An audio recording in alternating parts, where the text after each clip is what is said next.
fresh off of the Star Citizen community Discord known as Pipeline. In the League section, there is a post of a video. I was not involved in finding this video. I am just an admirer. Now, this video will show you the brand new Prowler utility, which is the variant of the Prowler that gets rid of its drop seats, more of standing seats, and the defensive things on the narcells and other things like that when it lands for deploying people in the hottest of drops in secret. Instead, it's a cargo ship.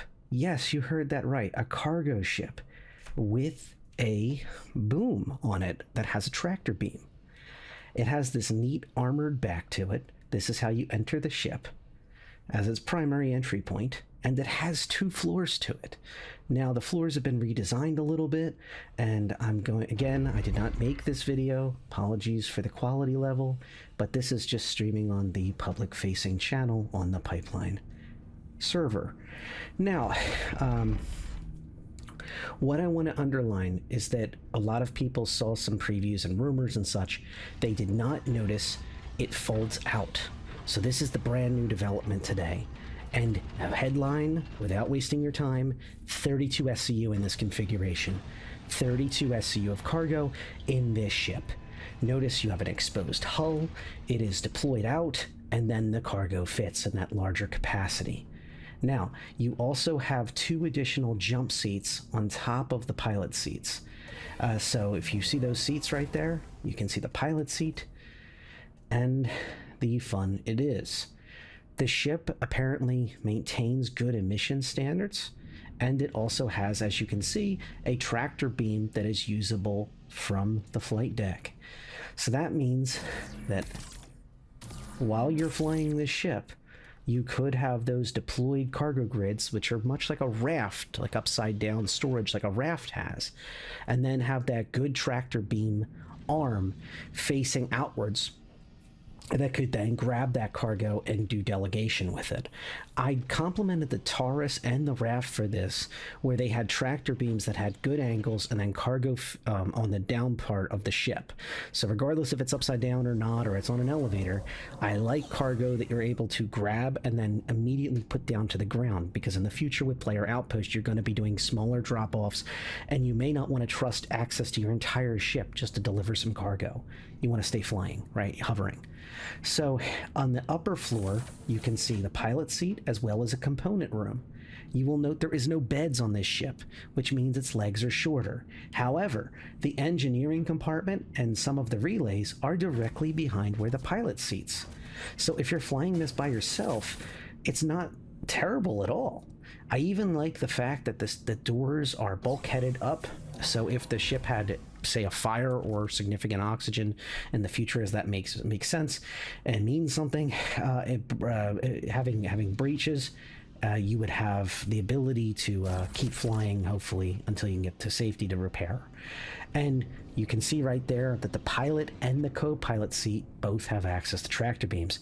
I think this ship, depending on your budget, will at the very least be a good CCU ladder moment for a lot of players, because one of the things that we're really, it's kind of like in that Asgard section, where some people will enjoy the fact, I think, depending on the price point, having the ability to kind of increase their CCU gains, especially on a concept of straight to flyable, on Warbond, and highly likely they'll have a Warbond, you would enjoy having this capacity of a ship for now, and then in the future maybe consider trading up to something else, CCUing again. You can see some of its weaponry is pretty good. It's a good place that this person ended on, and well, Arya posted it, so credit to her. However, I do want to say, with any of this, it is always posted by somebody, not necessarily who made it. If whoever wants to take credit, they can, but this is public facing on the Pipeline server. Again, I think this is one of those ships that's going to be a lightning rod for a lot of folks. I know I like to cop out and say, you'll know if you like it, etc., etc. But in this case, I think this is one of those ships where people will probably want to get a hold of it. I highly recommend waiting for the PTU cycle. Don't just hype buy it. Like, wait for a friend to get it, or an org mate, or get on the PTU. It's not available just yet on this build tonight as of recording, but maybe in the next couple days. And I'll put in the pinned comment as soon as it's available to fly around. Most likely the Evos or somebody like that will get their hands on it first, although right now the PTU is open to all waves. So anybody can get in there. You'll see these paints. These are also posted on the pipeline, noting that it is got all these wonderful paints forthcoming for it, and hopefully these will also be available for the Prowler. I think in particular, brighter colors tend to be fun, but then again, because of the type of concept of this ship, at least in the original Prowler, the idea is it's a kind of stealthy, especially when it's buttoned up and not firing at things and things like that. I'm curious, I think these other paints that are more concept of like a night operation on a secret moon somewhere, like say Pyro 1, might be a thing. In the very limited lore so far that people have posted, it is suggesting that the Prowler was reverse engineered. So the name is a name the UEE folks, the humans, gave it, and not the original name the Tavaran gave it. So give the name a little bit of slack, but at the same time, I understand that the Prowler utility is not an ideal name, especially for an alien vessel, especially when you think of some of the other ships in the line from our friends at Asperia. It's kind of surprising that it didn't keep its alien name, and it was used to deliver emergency supplies to the front lines during the Tavaran Wars, it seems, or at least one of the wars. Again, spotty lore at the moment. I'm sure that'll fill itself in as they do the launch. This is obviously being added to test it, and also I think it will sell well.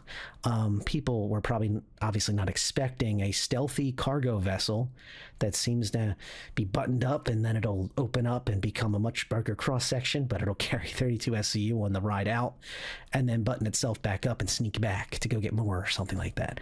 I find that fun. Even without beds, which again, it does not have beds. 32 SCU does not have beds, does have a tractor beam arm that faces all of your cargo. Coming out of the left side of the ship, if you're looking from the back, on the bottom. I think it's going to be a winner. I think somebody at CIG was working on the Starlancer Max or saw the Starlancer Max, and they said, you know what? This is a winner. This is fun. At the bottom of the ship where you open it up and there's cargo to be revealed that could be a dump bins on both sides. And instead, this is more of a higher capacity cargo hauling capacity, but still keeps that walkway. It's also, I'm sure people are going to be pointing this out. The whole series kind of enjoys that walkway between a large amount of cargo. It's not uncommon. It just feels to me more like the Starlancer Max because it exposes itself to space whenever it deploys the whole system. It also exposes itself to danger. So remember, your cargo will be more exposed. People will have an easier time figuring out what you're flying, what you're carrying or hauling, if it's worth attacking you without even having to scan you. To a certain extent, right? But also, I see the value in the immense utility. You can have a sleek, sporty SUV style ship, and then at a moment's notice redeploy it and those grids open up, and then you've got yourself a pickup truck, right? A big, heavy pickup truck. It'd be interesting to see what it does in Atmo with 32 SCU slapped on it, and you better believe I'll be testing it. But thank you for sticking with me on this highly experimental video. Let me know what you think. Give me some feedback on this one. I really hope everybody's okay with that. Are you excited for the Prowler utility? It will be coming in Alien Week. Alien Week is destined to be in the June, probably next week. So it'll, because it historically has been around that period. So yeah, we're going to see it, especially with how deep we're getting into the PTUs. And if you haven't seen it, I'll put it in the cards, my video exploring the ASD facility on Pyro 1. Interesting reuse of the Maori assets, but a beautiful new paint job on that place. Beautiful work. CIG doesn't disappoint with some of the excitement, and the weather effects are beautiful with the lightning and the fun radiation technology really digging in. And I look forward to really tearing that place up when it hits live and having a good time. Not that I'm the greatest PvPer or anything like that, but just having a good time. This ship, I think it'll be an interesting winner. I think it will be. I think it's really close to when the Asgard came out, which is kind of a shame, but it does have the benefit of having those grids, not instead of forsaking vehicles for more of a grid and cargo concept. Also, I have to mention this: the ATLS and the ATLS Geo and the Atakis that are built off of it, including the Ataki Rad and everybody, those can now bolt themselves to grids. So depending on how you play your cards, and depending on the clearances, again, we have to test this, but at the very least, you could attach them to these grids. So we'll see if that's going to stay that way or if that's going to become, it will. So we'll just see if this has a unique concept of upside down ATLS suits, say 3 or 4 of them shoved in this thing, and then players jump out of the jump seats and jump into those ATLSs and do some crazy things, maybe get dragged out by the cargo arm or something. Again, it's highly experimental. Don't hold me to any of that. But it does open the possibility due to the fact the ATLS suits now go onto cargo grids, and these cargo grids are exposed to space. So I hope to get into some shenanigans. If you recall, I did do a video, thanks to Esdi for doing the capture for me, of a group dropping off a Starlancer Max with the same kind of design with their ATLS suits onto the basically Titanfall style. So yeah, that's where I got the idea from. Alrighty, thank you all for sticking around. Thank you to my long-term subscribers especially. Please consider subscribing if you have not already. Have a good alien week, everyone.